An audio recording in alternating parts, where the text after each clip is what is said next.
Hi, and welcome to Saturday Morning Movie Club with your hosts, Adam White, Kara White, and our special guest today, Matthew Urbanic, who is a film freelancer and film fan. You might have a lot of film knowledge, so I'm very excited for you to be on the show. Is there anything that you're working on currently you want to chat about? Nothing really right now. Mm-hmm. So, yeah, it's pretty quiet out there. It's very quiet. It's the quiet time where everyone goes on vacation. So yeah, we're coming up on the holiday. 2025. Yeah, all 2025. It's been a little bit of a rough year. It has. It really has. That's why we're creating our own project. Yeah. Which we can't talk about, but we're doing something on our own. So welcome. Thank you. This week, we always talk about 3 different categories. Our first category, I'm just going to pick at random. The first film you ever saw at a drive-in. All right. So I actually had to ask my mom about this one because I remember we used to go to drive-in all the time. I mean, I still go. I was there. I was at the Twin Drive-In for their Halloween thing. Nice. Every year they do like family friendly, and then they do like the adults only. And this year it was Scream, Halloween, and Friday the 13th. Nice. That's a good lineup. It's a really good lineup. It was such a beautiful night for it. Yeah. But I've always been going, and I had to talk to my mom about it, and I actually brought him with me, because of course I did. I had to ask her, what's the first movie I saw at the drive-in? She's like, well, you kind of weren't supposed to be up, but you were anyway, and it was Con Air. I never in a million years would have guessed that. Oh, I know. It's... How old were you? Oh, man. When did this movie come out? Oh, I know exactly when it came out. Well, I was born in 1995, so there you go. So I was very young. Yeah, I was like... I was on that set. Oh, yeah? Yeah. Yeah. The guys that did the effects for that, I happened to be in Los Angeles for a different reason, and they're like, yeah, come on out, and whatever studio, Paramount or whatever, and go to the lot, like, oh, yes, Mr. Lombardi left your name. I'm a big deal. Not really. And, yeah, he's like, watch Hold it up this. for camera. Yeah, for Con Air. And he's like, watch this. And the entire plane was on a gimbal. So there were 3 controllers. He had one, the director had one, and the yoke in the cockpit was connected. So you turn and the entire plane turns around. So the director could just sit there and shake. Or my boss, Paul Lombardi, could just kill it if the director is being a little bit too rambunctious. It's not a fighter. But yeah, it was a pretty dope set to see. Oh, yeah. Yeah, did you fall over when you saw it? I didn't know what it was. I mean, it's just some dumb movie. Oh, no, I did not because it's Con Air, but I mean just in general, like because you were a film student at the time. I was a film student at the time, but I had already done special effects work with those guys, so it was kind of like, yeah, this is in their ballpark. I mean, it's cool as shit still, but make a whole airplane on a gimbal. Yeah. Did you ask if you could touch the gimbal? Or touch the controls? I didn't. I was too afraid. I feel like, can I do it? I think he let me like push it like one. That's pretty cool. That was pretty good. And little did they know that future you would be a pilot. Yeah. Little did I know. Yeah. I think, Rick Stern did effects on this, and really? yeah, I think he's in the credits too. That's cool. That makes sense. That was that's what he was doing around that time. Mm-hmm. Yeah, Rick Stern is a local freelancer that we work with a lot. Works in Grip and Electric. Yeah. Oh yeah, super awesome. super cool dude. Yeah, that's very cool. I didn't know he worked on it. But I was really young, and my mom was watching it, and I'm in the back seat in the car seat. I'm like, whoa, boom, bam, yeah. And it's also one of those movies that's was always on TVs. Like Sunday afternoon movie, Con Air's always on. Yeah. It is, it's been a very long time since I've seen it, probably since it came out. So I don't have a huge memory of that movie, but of the ridiculous nature of It's bananas. I mean, you've got, what is it? John Malkovich is in it. Buscemi's in it. Buscemi's in it. Oh, right. Nick Cage is in it with the craziest hair I've ever seen. Yeah. Ving Rhames. Oh, yeah, Ving Rhames is in it. It's got just an all-star cast of guys that Chappelle. are just... Yeah. Oh, really? Does he die really early? I think he does. he's on the outside of the plane and like gets thrown off. I think they like throw him off. Yeah. Oh no! They drop him out of the plane and he bombs a car or something like that. That's right. Yeah, he falls out of the car. Yeah. Well, wait, the premise is that they're just transporting criminals via airplane for some reason. They're just transporting them via airplane, and like Nick Cage is innocent. Yeah, of course. He's been and his wife wrongly is played accused by She lives here now. She lives in Cleveland now. Oh, really? I can't think of her name. Yeah, Yeah. for like a hot 5. I'll Google it while you. A hot 5 years she was in movies, and then she Monica Potter. That's it. Oh yeah. Yeah, and now she has some store with soap or Yeah, something 'cause here in town. You've. I did a worked commercial with for her. it. Yeah. Yeah. John Cusack's in it too. Oh, I yeah. forgot about that. Yeah. Yeah. And I've And worked. Cole with, Meany. We were talking about Star Yeah, Trek earlier. yeah. He plays some asshole cop in it. yeah. And I've worked with Nick Cage before when he was in Yeah. Cleveland doing a movie. Yeah, that's right. Yeah. So all around connection to Con Air. Oh, Oh yeah. Oh yeah. What was your first drive-in? the first that I know of was The Empire Strikes Back. That's a Not good a one. re-release. Ooh, like 1980, The Empire Strikes Back. And knew exactly what I was going into. I saw the original Star Wars in the theater, and then I don't know why we went to the drive-in. That seems very unlike my parents. Yeah, it's like who took you? Because it I does saw seem like E.T. a- there too, parents. and I think I was small enough to for The Empire Strikes Back that I actually, like the Flintstones, like sat on the roof of the car. That's what I love watched it. about the drive-in. Oh, I yeah. love that stuff. Yeah, and it's not like it is now. Like it is like some AM broadcast back then. So I watched The Empire Strikes Back on, a dark flickering screen, basically in the backyard with the shittiest audio anybody possibly could have endured. And I don't know how many times I saw it. Like did I only see it once in the theater, and that was Maybe. it? Because Yeah. it's not like my parents went and saw anything. End of statement. End That of is statement, true. let alone twice. Yeah. So maybe I got to go see it with friends in a real theater so I could, actually hear the dialogue or Yeah, anything. maybe. I mean, and we have. Yes, The apparently Falcon behind us, that's, it was enough to plant the seed. It's a I whole suppose. Hoff montage thing. It's only Hoff there montage. because the cat can't get to it. Yeah, you ruined the theme of my bar immediately because of that. That is not didn't. what was going to happen decor-wise in here. That's okay. You tell me where to put it. You tell me. This spring, See, it plays all the time. You make fun of me. this brings us back to the conversation when we had Fensky on, that you quote Schindler's List all the time. Not just Schindler's List, but it does. It's mention a high, like if we're counting quotes and how often it happens, it's like one of the top 5. Hey, that's good writing. I can't deny that. You can't argue with that. It's been a long time since I've seen the film too. That is the things that you like connect with is weird to me. So like, on calling back to an earlier podcast that we've done, when I was watching The Player Yes. and Vincent D'Onofrio is getting drowned in the puddle. Yeah. And that's when Adam walks up and he's like, "What are you watching?" He's like, and like he just recites the line as it's happening on screen. And I I'm had like, not seen the film since 1994. when he's like, "Keep it to yourself, keep it to yourself." Now, when he's drowning the writer. Yeah. That's okay. And then it plays relevantly because the studio very openly is copying The Player. Yeah. Have you watched The Studio yet? I have. Yeah. I really love the studio. Yeah. I think it's so funny. I love how what's his name? Seth Rogen. Yeah. How a lot of the jokes he's writing is like experiences that he's mad about. Yeah. Like Oh yeah.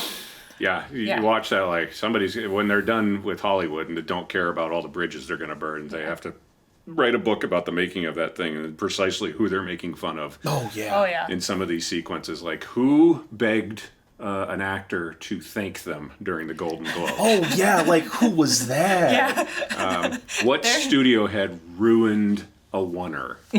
Right. That was such a stressful episode. Dude, It was too much. And it's funny because we walked around the house in yeah. shell shock. my Only parents don't 'cause really we've know been what I in do. that situation. Well, they do know what I do, but they're never there. Yeah. And I'm like, my mom's like, is it really like this? I'm like, oh yeah. Oh, yeah. Oh my Yeah. god. Oh, yeah. Oh yeah. That There's one always, Except not funny. Right. except it's not funny. It's Yeah. stressful, and your blood pressure goes up. It's so But- it was so stressful to watch that one where you're just like, oh my god, and I was just yelling at the screen. I'm like, just go, just roll, just go. Roll. roll it, please. Bring the joint. I'm like, the sun is setting, and you're out of time. And then they got the gut punch of just whose car is this? Yeah. Yeah. You knew that's. I mean, like anytime you watch anything, if you're paying attention, things are happening for a reason. I'm like, Oh, that yeah. is a setup. I was like, because when the second they parked there, I'm like, it's coming back at the end of the coming back. Like, Oh, yeah. I was like, this is gonna ruin. And he was something. already talking about bookends. Yeah. Oh yeah. No, it's a very well made show, and it's very stressful to watch because we work it. Oh. Some of the episodes are fun because you're like, oh, this doesn't That have does- anything to do with our level of This stuff. doesn't have to do with me. It's like the one where it's like they're trying to get different directors for some movie. It's like, oh, okay, that's different. Or like they're trying to buy scripts. Yeah. I'm like, okay, that's fine. right. When But they're then they're on a set and I'm like, The onset stuff. the onset stuff, you're like, oh god, A little bit too flashbacky. it's a little too close to home. Your drive-in. My drive-in movie, Bill and Ted's Excellent Adventure. That's a great one. Yeah. solid. Yeah, Yeah. that's a good one. So I was probably, I was young, so like, I don't remember what year it came out. It was probably like 8 or 9, but like, picnic blanket, Yeah. pizza, ordered pizza, Crappy pizza. boombox Oh, yeah. to like tune into the radio station, and I was like, oh my god, I had no idea movies could be like this. It's like watching them outside. It's probably why we do the outdoor movie yeah. series. Yeah. It's because I'm like just obsessed with that environment, like having the big screen and the stars above you, and like Oh, yeah. eating crappy pizza and Bunch of moths in front of the candy. projector. Yeah. Oh, yeah. I have a big blow up screen at home, and Yeah. we I was working, but my parents had a bunch of people over, and they had the big blow up screen in front of the fire pit, and they were watching The Lost Boys, and like that. I haven't watched that one in Oh. forever. That's been on my list of like I need to rewatch. I mean, I've seen it a gazillion times, but like it's been classic. a while. I know so- they keep trying to remake it. It's like you can't. No, just leave it. It's so entrenched in the 80s. You can't. There are so many movies where they're like, we should remake that because it's popular. And I'm Harry like, no, Potter. it's Yeah. popular because it's good. Just leave it. And because of when it came out, you Yeah. know, it's probably because it's good, and Yeah. Right. so many different things happen to make it good. Right. Yeah. It's like if you make a new one, it's As Tom Hanks said, it's a miracle any movie ever comes out good. Yeah, that's true. yeah. But we didn't watch. Full disclosure, we did not watch Bill and Ted's this week, but we did watch it like a couple months ago, I think. Yeah. I think I was having a day where I just laid on the couch and Adam came in and he's like, what are we watching? And I'm like, Bill and Ted. Bill and Ted's. And he's like, fair. Love those guys. Perfect. And I forgot about so many of the lines in it that are just There's like so many that are just so nonsensical. We thought, like, we oh thought my about because we were mulling at the time for our Halloween costumes that we were going to do. Yeah, we we were were gonna kind be of settled Bill on a and Ted's. couple's costume, and it's like Bill and Ted, and it's like one of us has to up their abs game because I was willing to bite the bullet and pull the crop top because it's a sweet it's a sweet look. sweatshirt Yeah. with the wild stallions in the back. I've always yeah. wanted it. But it would not have an there would be no abs going. I'd just be like, I'm just gonna have an exposed stomach all night. We did not choose that costume. No. We'll get back to that We'll get back to that. cliffhanger. We'll come back to that later. But yeah, I mean, like, I was obsessed with that movie as a kid. I had the cassette tape. It was one of the first soundtracks that I ever had on cassette. And I had a Walkman. So all summer, I just walked around with my Walkman and listened to the Bill and Ted soundtrack. So I still listen to it. And he'll just like, oh my God, I can't believe you're listening to it. I'm like, these are good songs. They like, are. I will go to the mat for those songs. I think the soundtrack is amazing. And I would just, like, that's, I think, because we also have the discussion of, like, why do you want to make movies? Like, what got you into it? And I never have, like, a pinpointed. Like, I always say, like, maybe The Goonies, because, like, I'd always, like, as a kid, watch it and then imagine that I was having adventures with the Goonies. So, Yeah. like, that was probably my first minorly, like, foray into, like, being like, oh, I want to be a storyteller. But Bill and Ted's, I think, is also up on that list because I would just, like, walk around. Like, so basically, I'd have to go to, like, Little League games for my sister, and I would just sit on the bleachers with the headphones on, and then I was allowed to, like, go for a walk. So I'd, like, walk towards the woods, and I would just imagine, like, Bailing. the phone booth coming in and, like, all the adventures that we could have. Like, Yeah. what time period can I go to, which also might minorly tell you why I like history so much. Or, like, what story can we go to? But, yeah, I think that's highly... The high on lesson, level the lesson of right there is influence. that you create creative kids by having an abhorrently boring childhood. Yeah. I was an only Yeah. child. Let me. I can attest to that. Yeah. Well, I mean, I grew up in a small town with nothing to do. So. Yeah. I was at my brother's soccer games all the time, just, you know, walking around on the bleachers and like the empty fields, like just, and I don't even know what I would be imagining. It'd just be like whatever. Right, not you know? here.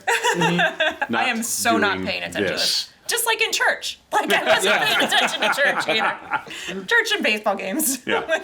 When do we go home, please? It's a big room. Yeah. It's a really big room. But yeah, The good churches have a big room. Yeah. yeah. And I always forget about in the end of Bill and Ted's when they're doing their presentation, how absurdly over the top it is. There's lighting cues. Oh yeah, it's I'm so like, funny. Where did you find time to put the? I know, like the bit is that they go like, we can just do it after the presentation. Like, remember to go back in time and set this up. But I'm like, yeah, like you said, there's lighting cues, there's music cues. I've been on productions with in-depth rehearsals that aren't this good. Yeah, I mean, it's amazing. As like a filmmaker, you're like, yeah, that's the big finish. Like it should be this. But yeah, realistically, No, not so much. Those two? No. No. No. No. Maybe Yeah. Rufus helped them. I don't know. yeah. So it's 1980s. Yeah. Who winds a watch? There was another. It still comes up to this day. Adam's like, why is that a plot device? The wine, the watch. How long has this script been floating around? He's like, no one in the 80s wanted. I mean, maybe you have. I had a watch that you would wind, but like that's because it was like a vintage watch. Yeah. Right. I had a watch that I would wind for like the date. That's Yeah. it. You're Or, like, right. Right, but Mine you didn't does have right to be now. like, Daylight let me savings. wind But not it for to make power. sure it works. Like you don't lose track of time. Gosh, like how did they, like, and you and I talk about that, I'm like, who came up with this idea? Like, they're like, we should. That's we should how make that we'll movie. write ourselves out of this. What? I mean, we're debating like. That's a placeholder until we think of something better. Bill and Ted's Excellent Adventure. Yeah, of all of cinema. Mike I'll Lynn's shaking analyze his it. fist at the speaker, going, "Of course you're talking about that." But there's a line in it that you are like what I can't remember, so like this conversation's void. But like you said, like you repeated what they said, and I'm like, that's pretty funny. And then immediately don't remember that, but we'll remember all the Schindler's List Yeah, ones. I remember the Schindler's List, and I'll remember that line when we're visiting family and we're sitting in church. I'll remember that. Yeah. So. That concludes that Yeah. section. Yeah. I will use it to bridge into our next. I'm going to jump ahead a category, which is the first or second film of a popular director. ooh. So, as soon as you asked me this, I'm like, I know exactly which one I did. Yep. Michael Mann's second film, The Keep. Ooh, we've discussed right. this before. I've not seen it, but I think this movie rocks.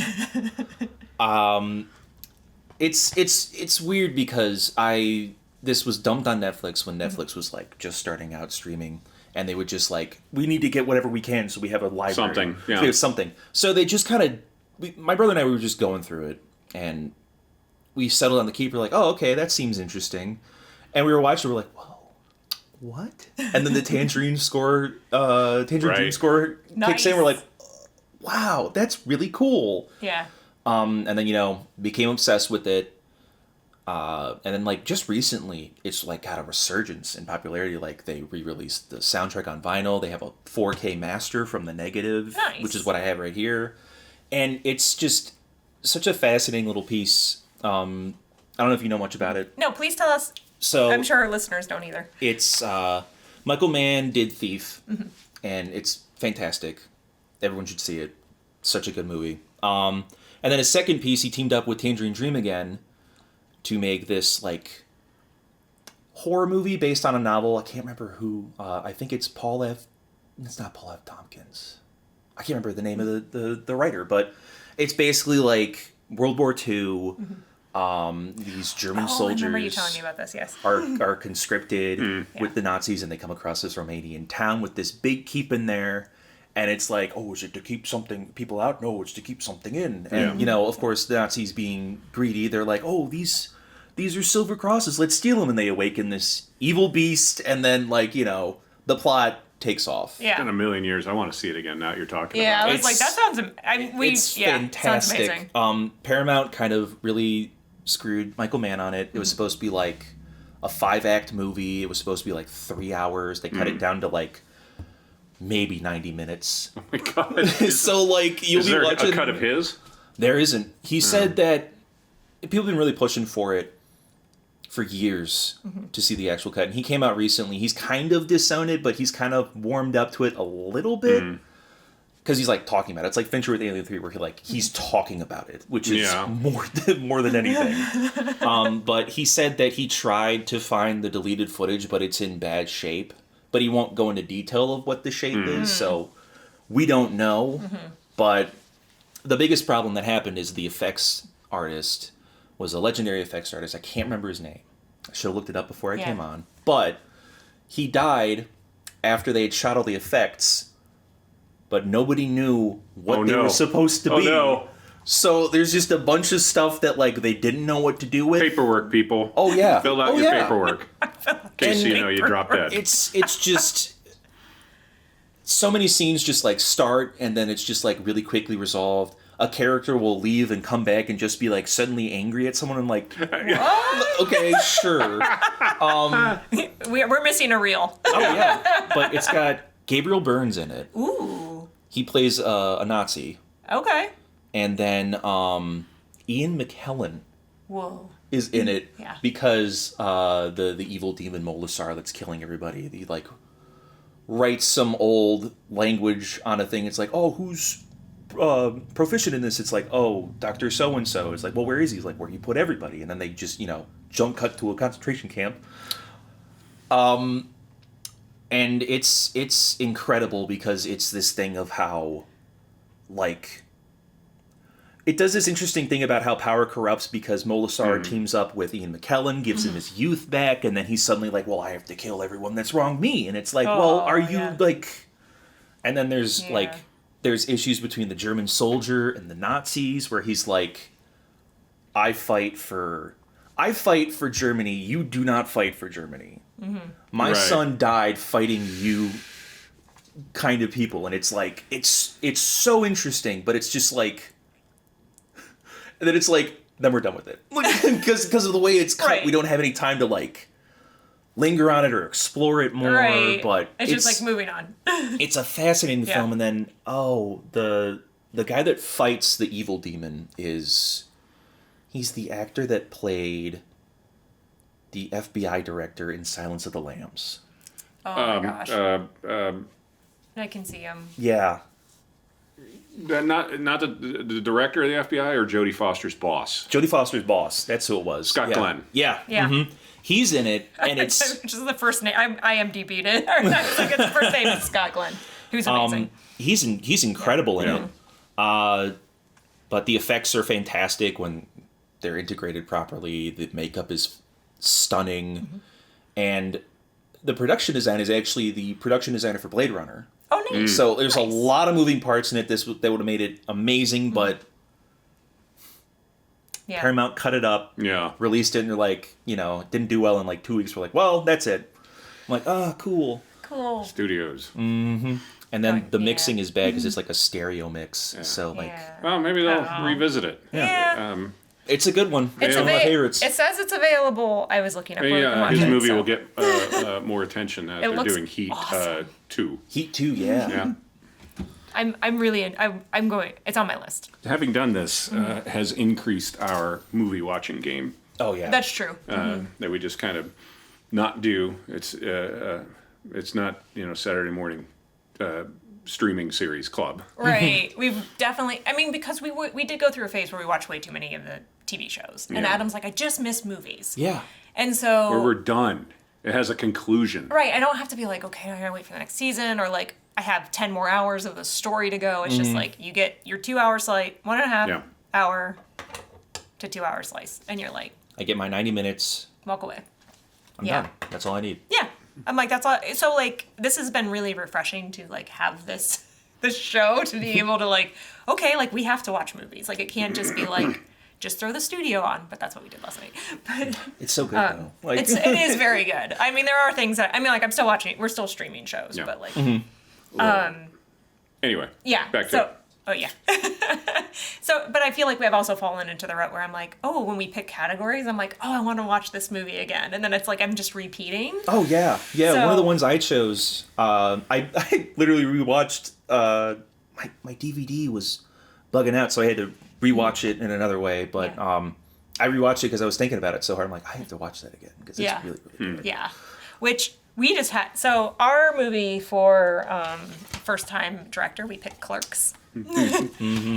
For many reasons. But it's funny that you said that because we were having trouble with it playing the DVD. Yeah. I thought it was because we for a different thing. It's like we need to pause Poltergeist in a particular shot. And it was freaking out then. We're like, is it a DVD thing? Is Or my is it PlayStation starting to crap out? And we had a loose HDMI cable. Yeah, because we moved the TV yeah. to, you know how you can tilt your TV? So I was like, ooh, we just yanked it. But like, we watched a good portion of Clerks where it would just like go to black and come back up. And I'm like, oh my God. It got to the point where I was like, okay, we gotta like. I know it's a crappy movie and we're not, All right. I mean, it kind of played into like how it looks, but I'm not saying it looks bad. I just like it's black. It's black and white. Yeah, it's like it's with love. It's a little grainy. It's a little junky. Yeah. But like on purpose. But it's so indicative of the 90s. Oh, and it's yeah. like because it's Kevin Smith's first movie, and Adam was like, Can we get a cutaway? Cutaway? Because it's just like a play. Like we watched it and it did. You receive it as a play. Yeah. And then they started like having two people, and then a third one would just slide into frame like that, and then it's like the scene is as long as there's film in the mag, I guess. Right. Yeah. And it plays okay, and I know he is brought up when he did Mallrats. He's like, yeah, coverage. I didn't know what that meant. Yeah, it's very clear in Mallrats. Mallrats There's no coverage either. A lot crappier. Because, like there's a jump in technology and budget, and it's still like that. Where for Clerks, being what it is disguises the learning that he's doing. Mm-hmm. I mean, it has been a long time since I've watched this film, but I do really like. And it makes me nostalgic for having 90s independent movies where it's like, I don't know if we can do this again. Like, can you make something like this and people, I mean, and to be fair, like yes, it is just like a lock off of a camera shot and like you said, it's like a play. But the content of it is just these disgruntled 22-year-olds being like, like he's like, I'm not even supposed to be here today. And he's all like, the bit is that he's mad that has to work in this convenience store, but they're like, you've put yourself here. Like, you're totally able to get out of this. And that is a very 90s, our generation attitude. So, I don't know what that is now. Office Space did all of the same plot points. Yeah. Absolutely. Just with a better budget and better coverage. Yeah. But same conversation. Yeah. And there's stuff in there where you're like, why is this in this movie? Where Adam's like, he's like guidance counselor with the eggs. And he's like, this is very specific. Yeah. Like that's something that he definitely Explain saw. yourself. Right. That is an experience. But I like that they even like, because it's such a low budget thing that he was putting together. I read his book and he talks about making it. But when they go to the funeral home, you see the shot of them roll up. They go up to the door. There's a title card that says 5 minutes later. They walk away from the door. Yeah. So that was the way of getting away with like not having to talk to somebody and film inside a funeral.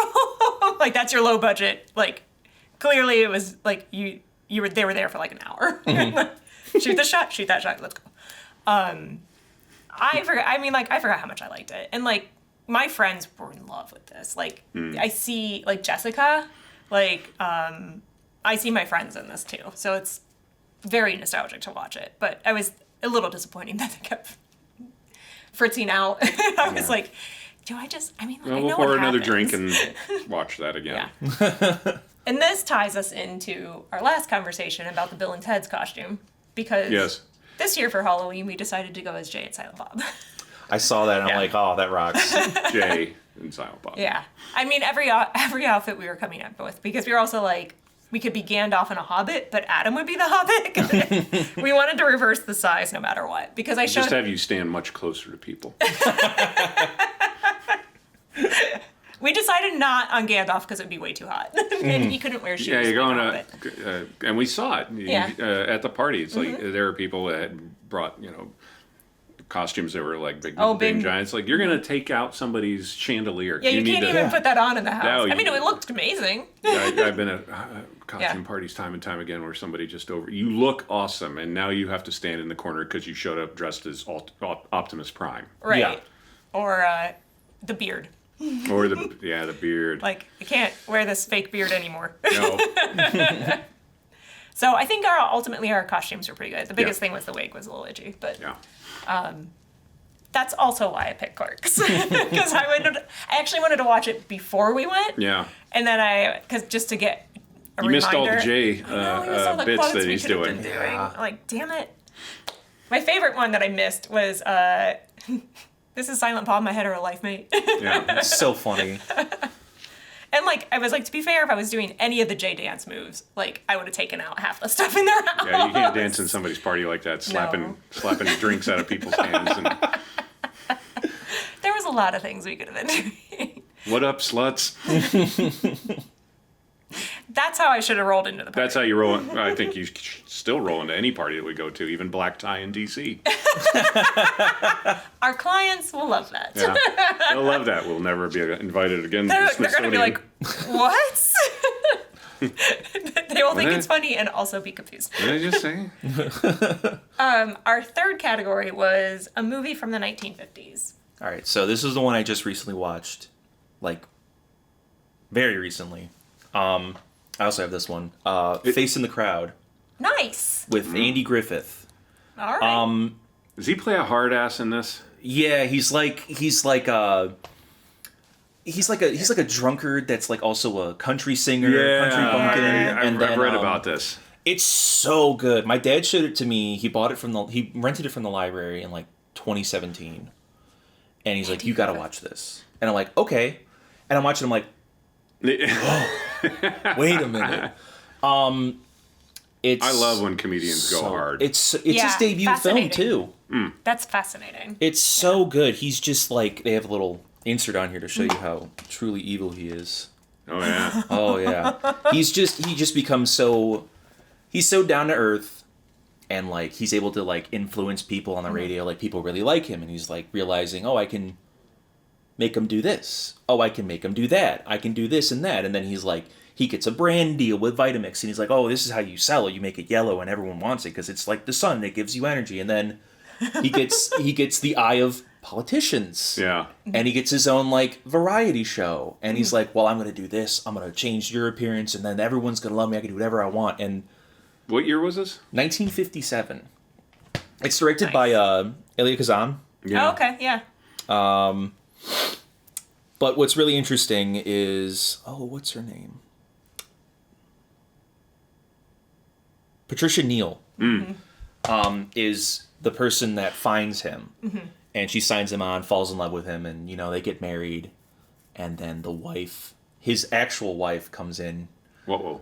and it's like, oh, I'm just letting you know, like this is the person he is. She's like, I don't believe you, and then confronts him about it, and he's like, oh, babe, it's fine, blah blah blah, and then he goes and does a whole thing where he's judging a drum major thing for like a high school, and then like the next scene he's getting off the plane with the winner, and I'm like, Okay. wow, okay. And then they get married, and then she's just distraught about it because it's like, I've created a monster. Yeah. She has this great breakdown scene where she like exposes him, and it's fantastic. Nice. And she's also buddy with another reporter that was at the radio station she worked at, played by Walter Matthau, weirdly enough. Interesting. Yeah. He's super young in it. He's like in so many things. you can too. barely Yeah. recognize him. You have Yeah. to like really squint the face, like, oh, okay, there it that's is. Yeah, when you see him in like earlier stuff, it's that where you're like, Oh, it yeah. takes you like half the movie before you can figure. A lot of those actors though that you know more as older people. But there's a really great line at the end where like they kind of leave him for nothing, and like he's in the penthouse and like no one wants to touch him anymore. Right. He lost everything. And Patricia's getting in the car, and she's like, oh, I should have never blah blah blah. I was like, don't worry about it. That's the thing with people. Walter Matthau's like, that's the thing with people like him. Like, you got suckered in like everyone else, but we always wise up to it. We'll always wise up eventually and realize who they really are. I'm like, wow. And then the movie just ends. I'm like, wow. Okay. There's a lot of truth. Yeah. Yeah, it's very You're like, relevant oh, it to was today. so long ago. It's like, yeah, it has been 60 years of cinema that they were able to pull from at that Oh point. yeah. Oh yeah. Yeah. Of the behavior of people in the media Yeah. up until that point, It's which it's hasn't changed one bit. it's fantastic. They also used the term influencer in here, which is really weird. 57. 57. Yeah. I'm like, that's bananas. Yeah. Yeah, because now we think about it all the time. As Oh yeah, because it's like a social media thing. It's a but job for people. People are like, I'm an influencer. I'm like, that's what? interesting. That's still. Yeah. I can't grasp it because Yeah. I grew up when YouTube was everyone thought YouTube was a virus. And now it's like people have their whole jobs and they're like, that's Yeah. weird. Their job is Well, YouTube. you see so many. Yeah. I mean, like because of the industry we're in, and when I'm looking for jobs, most of them are like to make the YouTube videos. I mean, Yeah. most I'm like- directors and actors thought television was just True. the bastion of crap, and it wasn't until pretty much the turn of the century when people could get House of Cards kind of broke that down. Oh, yeah. And people were like, oh, you can yeah, do 'cause there was- prestige television and not be considered like a downshift in your career. There was Yeah. film actors and there were television Yeah. actors, and they did not.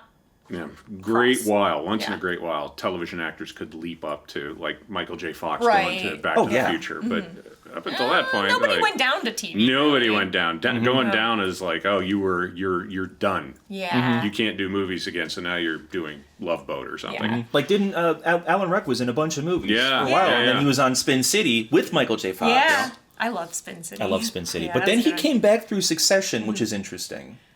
Yeah. All right. Yeah. Is Alan Rock? Is there something like? Does he have a medical issue too? There is. I remember. It feels familiar to It me. was like at the Emmys or the Oscars that like people kept going on camera, going, "We're all pulling for you, Alan." Like, what is going on with him? He got in like a wreck or something. Oh, okay. I was like, why do I have a memory of that? But yeah, that was weird. But I've always loved him because he was in Speed, Yeah. and then obviously Ferris Bueller, Cameron. I mean, yeah, he's just amazing. He was here in Cleveland. This is maybe 20 years ago, and Mr. David Litz and I were working on a thing, and he was doing a commercial for Tri-C.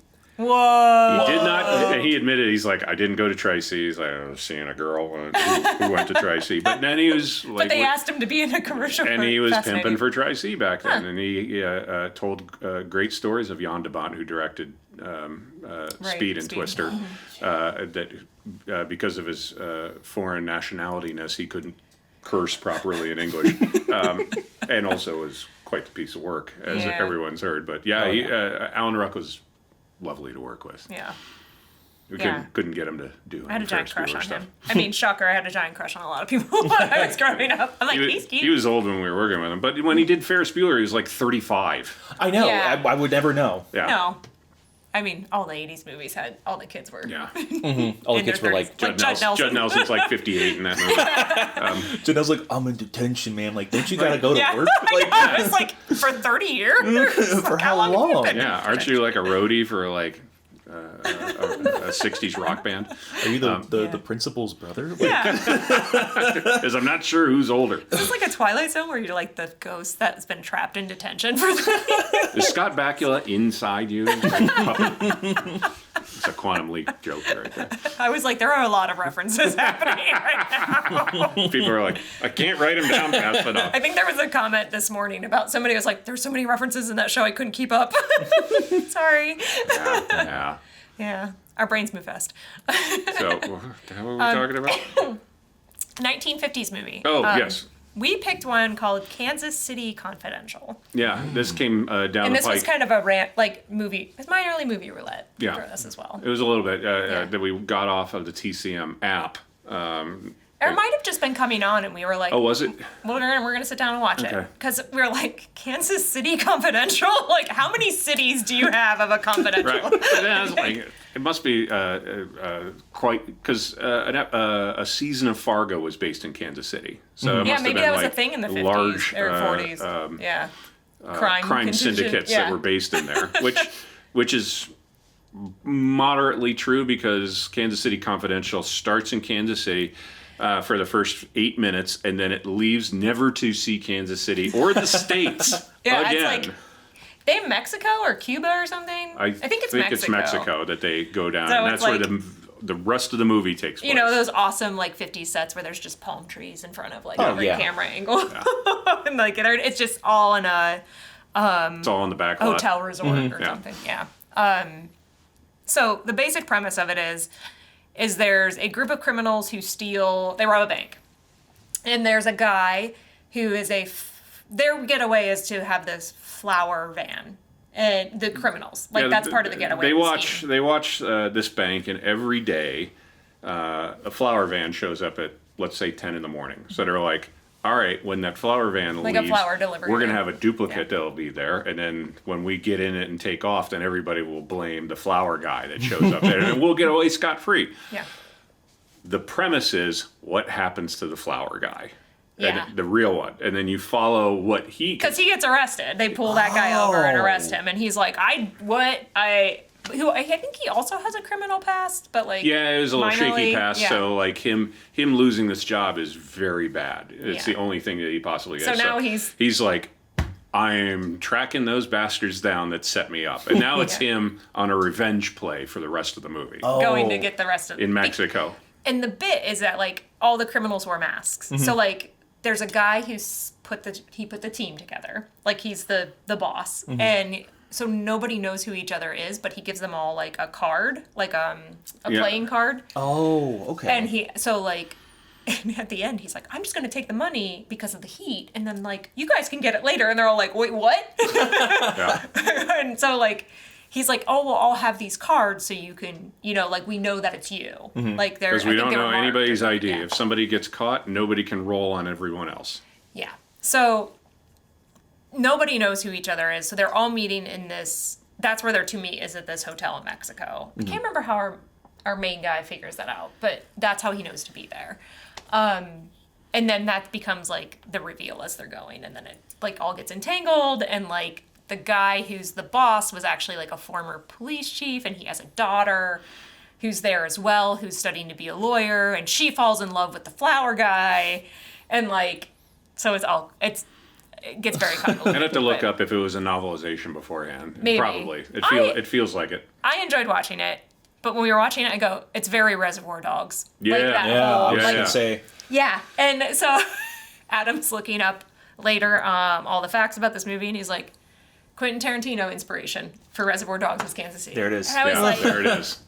see, I do know something. Yeah. I was so proud of myself. Smelled like it from the beginning. Yeah, it has a very, it's got a very... Yeah, so if you like Reservoir vibe. Dogs or Tarantino, check this movie out. It's worth watching. But I love...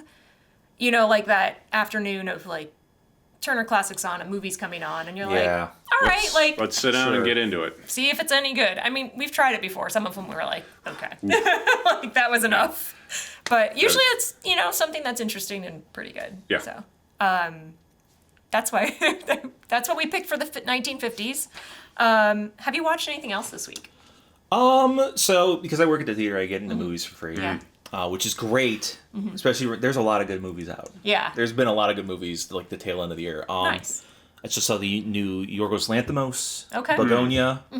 Fantastic. I heard it was great. Yeah. Fantastic. I heard people talking it up, and usually when people talk it up like the best thing, where I'm like, okay. But I was watching it and I'm like, all right, I'm kind of into this. And then there's like, I don't know what it was, but like something clicked about 40 minutes in. I'm like, okay, this is really good. All right. Because it's kind of like a hostage situation bottle movie where it's like maybe 4 actors in the whole movie. Yeah. It's Emma Stone, Jesse Plemons, the cousin and the cop. That's it. That's your cast, essentially, for the whole movie. And it's so engaging watching these people just act off each other. Yeah. Like, Jesse Plemons is striking. He's terrifying. He's worrying. Yeah. He's very worrying. Yeah. And Emma Stone is just... I'm so glad she's doing stuff her. with, like, Yorgos Lanthimos. And Right. It's, like, more out there because Go she's... be fearless. Oh, yeah. She's Yeah. really good. She was so good in Poor Things. Oh yeah, I still haven't seen that one Things. yet. But yeah, I'll watch her in anything. Oh, I yeah. think she's amazing. But I love those movies where if it's done well and written well, like you can get away with just being in a room and like the Sure. actors Oh, yeah. working off of each other. Because I was just talking about women talking. Yeah, right. Sarah Pauli's movie. Have you ever seen that one, The Amish? No, I haven't. I highly recommend it for everyone to watch it. And I saw it because when it came out, like between the theater and being released, that Amazon had a special weekend where you could watch it for free. Oh. And he was working on something, and I sat down and watched it. And it is one of those like where you have to be in the mood to like, because it's like the premise is that there's this Amish community, and the men are raping the women and the young girls. And so it starts like they, all the men leave to town. One of the men gets arrested for this crime, like the crime of doing this. And so like all the men go to the town to get him out of prison. So now all the women are left and they're just in the barn talking. That's why it's What do we do? What do we do about this? Yeah. Okay, that's a community of women who have no power and most can't read. Yeah. And have no savings or anything. It is so well written. And like Sarah Pauli won the Oscar for screenwriting, which when we were watching it, I'm like, she should win because like it was like it's the conversations are so good. It's things that you never like you know like oh my god, I never thought about it that way. And it's not yelling or arguing. It is just like we were talking about that debating as filmmakers, like fascinating. You got that thrown on your lap and you're reading it, like it is just 120 pages of people talking in a barn. Like my god, the working out of the blocking to make this interesting. Yeah. Oh, yeah. For that long. It was so fascinating. I really liked it. But like I would probably be into that, watching that one too. We talked about that with Black Bag. That oh right, you thought it would the all spy. be. Well, yeah, the first scene is like at a dinner party, and it's a whole bunch of spies that have social engagements with each other all the time, and it's Fassbender and all these other and Kate Blanchett, and people that really have talent. Like, I could watch this if it's just a dinner party. 'Cause it wasn't. They actually bust out, and then it turns into much more. But easily could have watched that of just everybody sitting in a room. Yeah. Yeah, it's like that My Dinner with Andre effect. Like you make it interesting. I was just talking about My Dinner with Andre because while Sean came up, I'm like, oh, I love him. Yeah. He's fantastic. Did you know he was he wrote this movie, blah blah blah, and I'm like, I'm always talking about it. I'm like, it's just so interesting because you're really just having a dinner with those guys, but you're engaged the whole time. Yeah. You're not The going whole time like, you're oh like, gosh, oh wow, how interesting. Yeah. Tell me more. If it goes by, I'll still watch 12 Angry Men. Oh Yeah. yeah. Oh yeah. That one's good too. Like that is four walls that everybody gets. Of course, it is from a play, and boy, they did not care one iota of busting it out of that. No. I know that people have tried to do that, and it's like because they did a remake of. They had a newer. Yeah, one it's back, like but- you get a beat Yeah, Henry they did Fonda, get out of Right, here. yeah. Yeah, they did it with William Friedkin did it. It was a TV movie. Yeah, because I was like, I remember there being a newer version And of it. I feel like he could have done better, but it's like you can't beat the original because No. he's done play to movies before and after. Like he did Boys in the Band, Yeah. and I adore that movie. I think Yeah. it's fantastic. Yeah. You just got a room full of dynamite and you keep shaking it. That's good. I like that. That's a great description. And you're just like, I don't know which one's gonna go off first, but Yeah. It's gonna be crazy. Yeah. Or next. Or And next, then- and then next after that. Right. Right. So was this last? No, this is 2 nights ago. So we now have Apple TV, as the aforementioned studio. We have tried to watch several Apple TV movies that they have made. I am What are under you people doing over there? the impression that they can't make a film. Like, their TV shows are good. Oh yeah. Their movies, we They watched. just, speaking of things in a bag, they just put a bunch of things in a bag. It's like people like that person and that woman. Yeah. And they've been good with that screenwriters made things. Hire them all. I don't care what they make. Yep. We watched a movie called Fountain of Youth 2 nights ago. Have you heard of this? I've It's got heard of that. Who's in it? Natalie Portman, Yeah. John Krasinski. and, Yeah, our it's the leads. John Krasinski one. Yeah. directed by Guy Ritchie. Because I came up and I was That's like, right. It was So- that Guy Okay. Ritchie movie. I'm like, oh please, can I You get see a Guy all that, Ritchie win? right? You see all that, like, oh, how can this possibly Yeah, you're like- suck? And it sucks. Yeah. I wanted to like it because of those elements. It is an adventure movie where they're like, we found this clue and this clue and this clue. And I'm like, that's fun. It's been a while since I've seen somebody shot so much like crap as how they shot Natalie Portman. It was... She looked like hell in that movie, I thought. All of it was perplexing. Like, every once in a while, it'd gaps. be like a Guy Ritchie shot. Mm-hmm. Yeah. Like, but not... that he sobered up enough or something and, like, I'm going to do this today just so I can feel good and about the budget myself. on it was like $150 million or something? Yeah, it was like $150, $200 million. They're shooting it literally at right in front of the Giza pyramids. Right. I mean, there were a lot of effects. I mean, like, yeah, it should cost that much for about all the stuff, all the places they went, all the stuff they did. It was I don't know. just... Whoever wrote the screenplay needs to be But, like, somebody rewrote it. punished. Like, but the writing was terrible, and I'm like, that person wrote this? Like, I can't remember who it was, but you're like, what? It was utterly perplexing, like, on how... And, like, we've watched other ones on Apple... With Chris Evans and Anna de Armas. Yeah. Because I'm like, okay, there were That's spies. two people we like. And, like, yeah. he was a normal guy, she was a spy, and It that was was made the for bit. like $1 gajillion, and it sucked And you're like, out all well. right, I'll watch this. And you're like, God, this movie's terrible. I was Like, it's so bad. I think there's like 2 Apple movies. There's one that's really good. For me, it's the Scorsese movie. So, wow, Yeah. shocker. And then I thought F1 was really Yeah. good. I haven't seen And it. that was seen it Apple yet. TV. I haven't seen it yet. Okay. And to be fair, I really They do... made it, or it's on Apple TV. It's an Apple film. Oh, is Really? it? Yeah. Okay. I don't know if they All right. distributed it or what, but Okay. like they... It's it's theirs, impressive. yeah. Some of the... Maybe it's like the video rental store that there's The straight to video. there's the front shelf and then there's all the crap that surrounds it. So. It's like, well, maybe it's like Canaan films where like they had that one good movie and then like, wow, there's the rest of the catalog. Yeah. Yeah. Yeah. Wow, you guys made Life Force? What else did you make? Life Force. I love Life Force.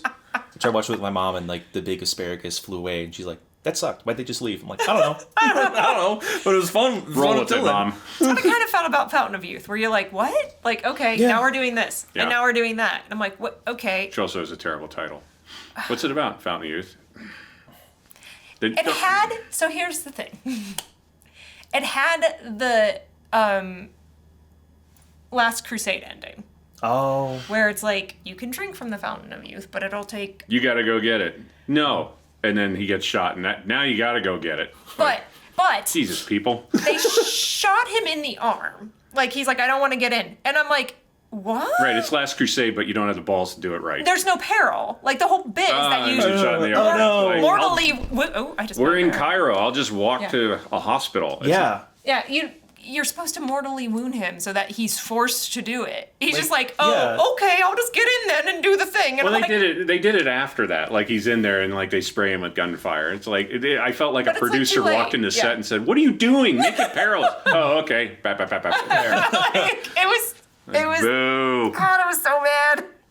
And then like it has the bit where it's like, okay, like you can drink from it, but it costs you something. Mm-hmm. So like, if John Krasinski drank from it, it cost him the life of his sister, who's Natalie Portman. So now we're doing the Soul Stone. Yeah. Right. And then the bad guy gets in and he's like, okay, I can do it now. Which I'm like, wait, there was no, okay. Because he didn't actually drink from it. He didn't do it. Mm-hmm. And it just does the Holy Grail bit where he drinks from the Because if wrong all cup. you love is And- yourself, then it will destroy you. Oh. Lessons for everybody. We're not trying to ruin it. We're trying to tell all of you to not watch it. Well, we summed it up for you. It's a service we provide. Like, there's just perplexing bits in it where, like, he walks in and steals the painting off the wall, and then there's this whole chase sequence, but nobody gets arrested for stealing the painting off the wall. Like, There are better Krasinski movies. There are better Yeah. Portman movies. Yeah. Just go watch those. and they were fine in it. It's Yeah. not like they... But, like, you're... like There's also, better Guy Ritchie movies. Most They of weren't the ones that saving he's it. made before 20 years ago. Yeah. But the Apple TV movies, because is Flowers of the Killer Moon?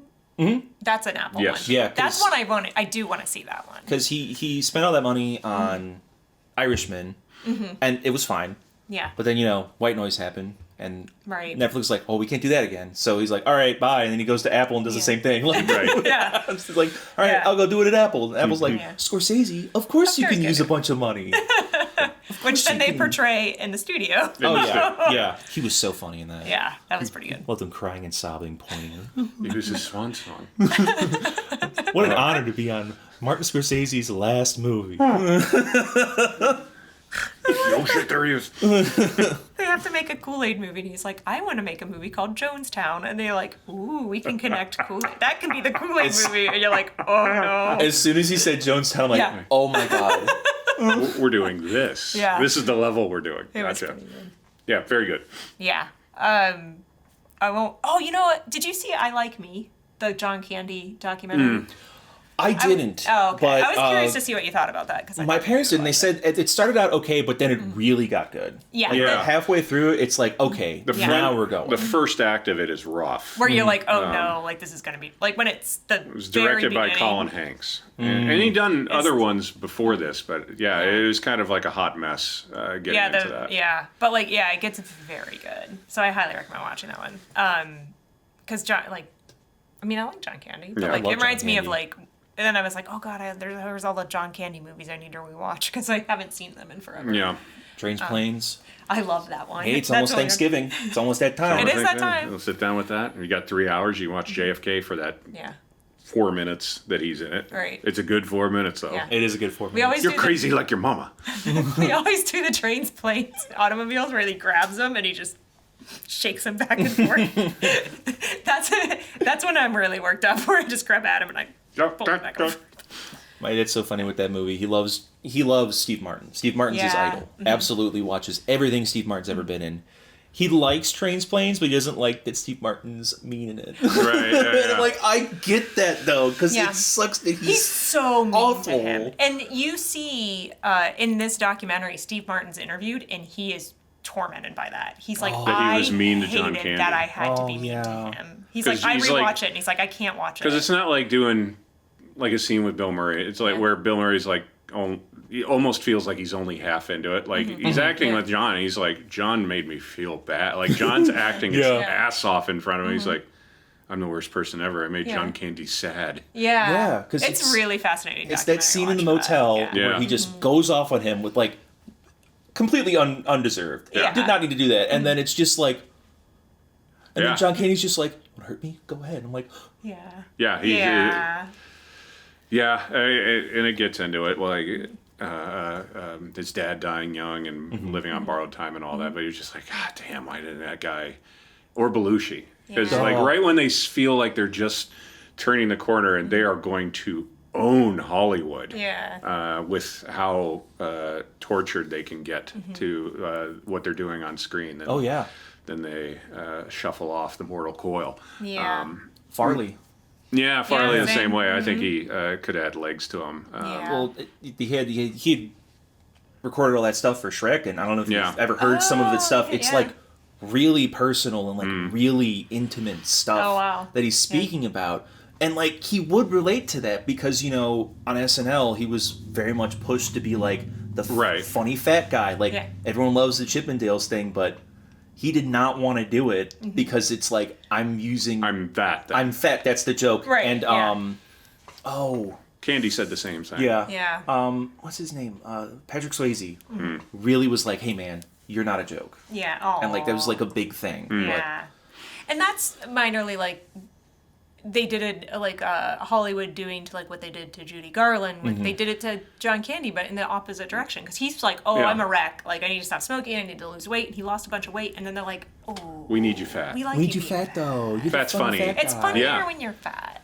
So And it's not like yeah. he ever turned into Swayze. It's like, oh, he looks a little bit better. And it's like, that wasn't correct. We No. need you like Yeah, it wasn't like comically he was- fat. Like, Yeah. you're killing a guy, but I know, Yeah. you know, newsflash, Hollywood is amoral. Right. I mean, they did like again. They did the same thing with Judy Garland. Yeah. And like like so many of them. Assign Yeah. somebody to watch her eat at the commissary. Oh my god. Or Amy Winehouse, or, you know, the list goes on. Right. They're monsters. Everything's better now. Yeah, sure. Sunshine and rainbows. Yeah. And end of show. No. What else have you watched this week that was good? Other things I've watched this week. I mean, I did my Halloween marathons, my Halloween movies. I do Hocus Pocus. Same. Every year.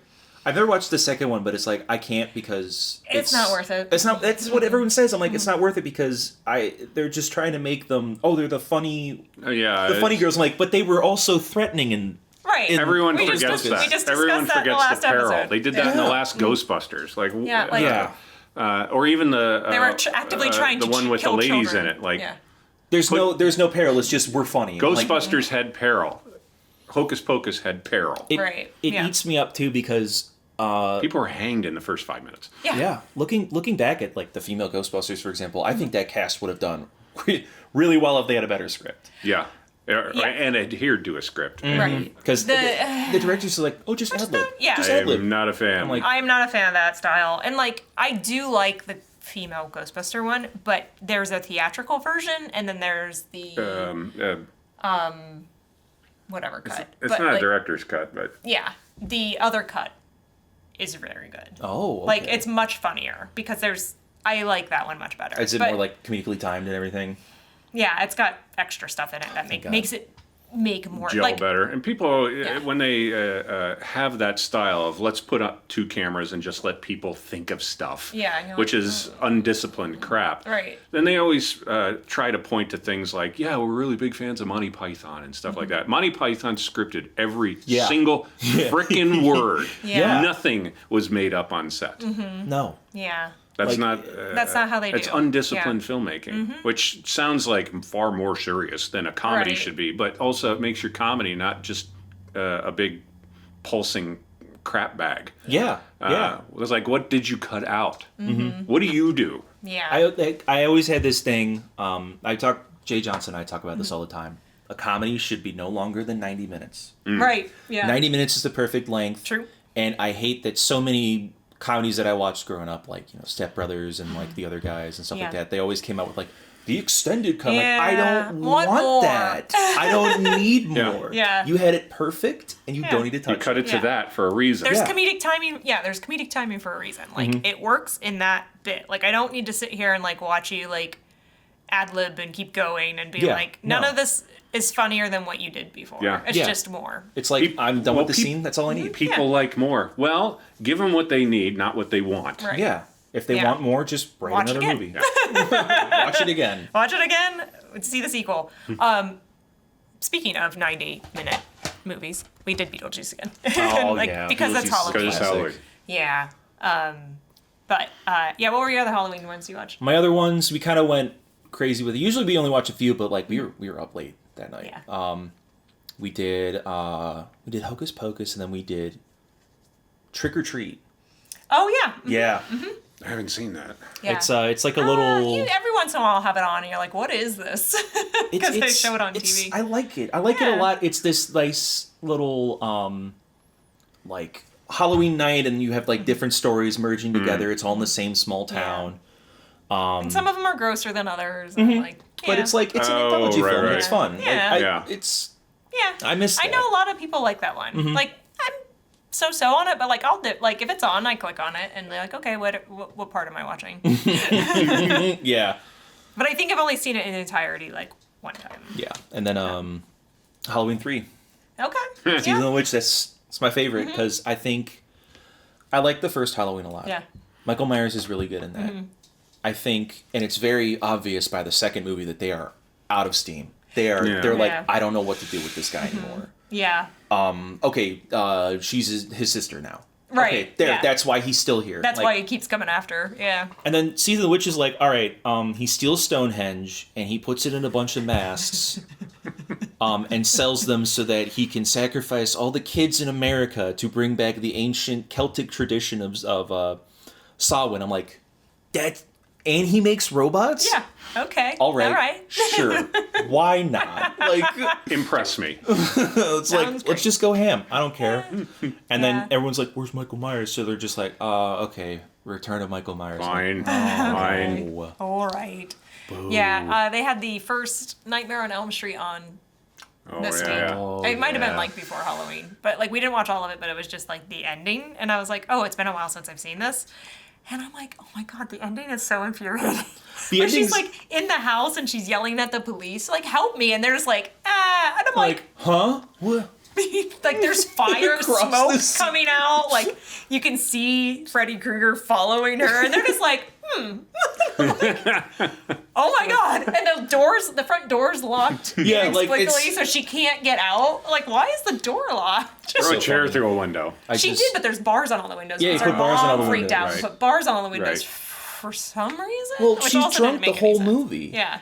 It's so funny. I watched the commentary on the Blu-ray had like just the cinematographer and Wes Craven, which like I love those. Right. Yeah. And they're talking about like yeah, here comes the mom with another hidden vodka bottle. Like every scene she's in, she's like walking somewhere and she just pulls it out of somewhere. It's so funny. There's a scene where like Nancy's making sure her mom's going to bed and like she sees her walk past the linen closet, stop, pull a bottle out of the towels, and then go to bed. I'm like, That's brilliant. amazing. I can start hiding those in the towel. I didn't even think of that. But there's like, because Johnny Depp is in that as well. And so I'm like, oh, like He gets exploded in the bed or yeah, something. he gets sucked it's into crazy. the bed. So you're like, well, because I turned it on and I'm like, oh, I gotta watch this part, like, because you're making dinner or something. And I'm like, okay. And she's like, oh, meet me at midnight. And he's like, okay. And then he falls asleep. And then he wakes up at like 11:45. And I had to rewind it again. And I'm like, he just goes back to sleep. Like, I was like, you're supposed to meet her in 15 minutes. What? Because I was like, how's he still asleep? Didn't he just wake up? Teenagers. well, I love that he's also like he's on his bed, he's watching some like cowboy show. Yeah. And he's listening to music at the same time. I'm like, he's got the TV on what his is lap. going on? But I mean, like, They'd be staring at their phone now. that's what I do. True. You just didn't have the subtitle option. They just did a really nice. I haven't got it yet, but I'm obsessed with the 4K restorations because they make it look better. Because they would just slap things on Blu-ray. They're like, "Oh, let's put it on Blu-ray," and then it's like blown out. I'm like, Yeah, what what? is this? Yeah. People look pink. I'm like, Yeah, I think we have the Jurassic Park Blu-ray of that Oh, version. it's terrible. Like, It's we put it bad. in, and I was like, get rid of this. Like, we'll figure it out. We'll watch it a different way. But they just did all the movies in Nightmare on Elm Street. Oh, yeah. Back to the negative. Oh, wow. For all of them, and I'm like, Nice. oh, okay. Okay. It's like $100, so it's like, okay, I don't know if I need them that much, but I'm always like, I gotta buy the White Album again. yeah. The Men in Black. Like, that's how I feel about movies, where I'm like, and I, honestly, the other day, I was looking for Evil Dead, and I was like, I know I have it. I have it on DVD and Blu-ray. I'm like, I have it on both. Which one would you like to watch? I like the old crunchy DVDs of a bunch of things because like the Blu-rays just look terrible. Yeah. Because that's all they did. Because they just threw a print of it on there Yeah. without rhyme or reason. They Like, didn't- it doesn't mean the print was good. Yeah. But when DVD came out, you were like, oh. I can see all the crappy grain. Yeah. It's great. Well, because I had a really rough DVD of Sorcerer for years. God. Yeah, it was like a laser disc print that they're just like put it on DVD. There, They'll God. buy Wow. it, and I'm like, Like, this was 720p at some point. Yeah. I'm just like squinting at the whole time. It's like so faded, and then they Yeah. came out with the 4K. I think Criterion did it, and it's just like, wow, now this is a movie. Like, that's when I'll rebuy it because it's like I Right. have like Right. the worst copy known Yeah, to that's man, the- and then yes. it's just like, oh, Oh, I and actually that's care the version. now. Yeah. Yep. Same. Yeah. That way, when we threw in Clerks, he didn't know what I was watching, and he's like, "What's 4x3?" It's letterbox and pillar box. Yeah. So like now it's just this little like, square in the middle of the TV. It's Which like, is fair. whatever. I was like, it's That's about Clerks, and all he's it like, needed. oh, okay. Yeah, I have so many movies like that. Like one of the Christmas movies we watch is The Ref. Oh yes, I love that. So good. Oh my god! Finally, someone Yeah. that's actually seen that Yeah. movie. I So love. good. I used to watch that a lot. I haven't seen it in years, and I think that's just because I don't have access to it. We Yeah. quote it all the time. Yeah. It's like a family tradition to quote it on Christmas Eve. Yeah. But the DVDs What is like wrong with you people? It's so everyone's good. supposed to be nice, and you're You're supposed to be nice to each other, and you're just not.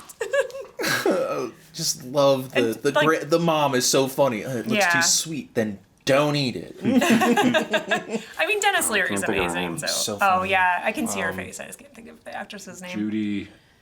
Judy something. I can't think of her name now. But she's fantastic. In Yeah. it. Oh, yeah, my everybody's God. great in it. Wait, is Kevin Spacey. Kevin Spacey's in it. Yeah. Yeah. Yeah. It's probably why it's not gonna get a It's blue in Nobody's movie jail. nobody watches it's in it movie anymore. jail, which sucks because like I have to do like the. Do you guys do this where you have like an old like 4x3 letterbox DVD and you have to like zoom in on the TV or something? Oh, I didn't and know you it's could like, zoom in on it. Oh, I have a setting on my TV that's like a custom setting for when I have that For specific shit transfer. Yeah, we're just like, all right, boom. So I used to have one of my very first jobs working in the industry when I moved to New York City was being an assistant editor at this company where they would put me into like their what's the room? Now I'm blanking on the name of the room, but where all the jacks are where you can. Oh, the breakout room in the Yeah. the It's not called that, but Doesn't anyways, matter. sorry No, everybody. it's not. I'm tired and I'm old. But one of my jobs was to record copies of VHSs or beta. So I would just go to the patch bay and be like, okay, like this will hook up. And because I was doing that, I would also burn DVDs of my VHSs that I had that I couldn't find on DVD. And I still have Crime. DVD versions that are copied from the VHS tapes from the 80s as a kid. And I was like, I mean, they won't degrade anymore. They won't, They yeah. still look like crap, but they're not going, and I'm able to still watch them. I have a thing that does that. We just did that with all our home movies, and I'm thinking of doing it with some of my stuff because I'm gonna do it with True Lies because I'm not buying the 4K. Yeah. Because he used a bunch of AI to upscale it, and it looks Oh. terrible. It's flat. There's like 6-fingered people. Like Why? they'll be smoking cigarettes, and the smoke will go through their eyes, and their eyes will go like this. It's like, and people call James Cameron out for it, and he's like, "It's my movies. I do what I want." I'm like, Oh my god. No. I guess I don't have to see Yeah. your movies anymore. Yeah. If you that think this is, I mean, Yeah, one of those movies that I copied, and I feel like nobody's ever seen it, but I used to watch it a lot. Has Edward Furlong in it, and it's from the '90s, and it's called Brain Scan. I don't Like, think see, so. yeah, No, and it's like I think the bit is that Edward Furlong plays a video like a CD-ROM game because that was like the new technology. Yeah. And like it's very lifelike, and he goes into the game, and it's like the bit is that you get to walk around murdering people, but it's very lifelike, which makes no sense because that technology didn't exist then. no. So like he wakes up and like clicks on the news, and like the person he murdered in the game is now like it's happened. Oh. So like there's this whole like, and there's like this trickster guy who's like comes out of the game and is just like tormenting him and is like, you're gonna get caught, and like. So That's so I liked great. it. That's awesome. I did- love that stuff, though. Yeah, and we should rewatch it, but it's been like 20 years since I've seen that movie, and I actually forgot about it until I was going through the drawers the other day, and I'm like, whoa, I forgot about Brain Scan. But we watched it a lot when I was in high school because my stepsister really liked Edward Furlong. She thought he was cute, so we watched that a lot. We also watched the one that Jimmy's in a lot. Basketball Diaries. Basketball Yeah. Diaries. Yeah, which is utterly perplexing. Like, it's like watching that a lot is That's a lot crazy. because Yeah. it is a very depressing movie. It's like basically everybody's just like killing themselves and You dying. didn't care. It was a collection of cute boys. Yeah. Well, I wasn't for me. Well, it's like I mean, I watch Deer Hunter a lot. So Yeah. I find when they're in the cabin hunting with the PTSD, it's kind of cozy. Yeah, It's kind of a cozy It's a good Cleveland reference. Though. Oh yeah. Oh yeah. I don't think I've seen Deer Hunter since I was in college. So I should rewatch that one too. So good. And you followed up with Heaven's Gate, and you're like, wow. Yeah, I Right. should go sit in a field of posies or something. Certain moods for certain movies, I guess. Yes, indeed. Yeah, and like I don't know. We watched a few. We caught up on. There was a couple we missed for the Halloween hangover. We watched Mark of the Vampire, which is Bela Lugosi's Right. second time he's ever been Dracula. I think Fake Dracula. fake Dracula. Do you know about Mark of the Vampire? I might. Because it wasn't Universal. It was, I don't know if it was Warner's or somebody else, but they wanted to make a Dracula movie, but they didn't have any rights because Universal had it. So we'll just hire Bella. And it's, it's Count, doesn't matter. It doesn't matter. And it's not Mina, it's another woman's name. But they're doing Dracula. They just changed everybody's name so they No, couldn't get but sued. it's not Dracula because they do. It's like somebody dies and they think it's a vampire, and like it turns into like a murder mystery where the vampires aren't real. Like Yeah, at the end, it's like a big, Dracula for half of it, and then the other half of it turns into a crime I solving. think I was like, I looked at you and I was like, did I miss a scene? Whoa, wait! Like what? I wasn't ready for they're that like- ending. We got and we Because the rewound vampires it. are like, we're not vampires, we're actors, and they're like, we need to like get the murderer in here and like get him to reveal what he did, and you're like, Wait, what? what? Hang I on. was like, I thought the vampire.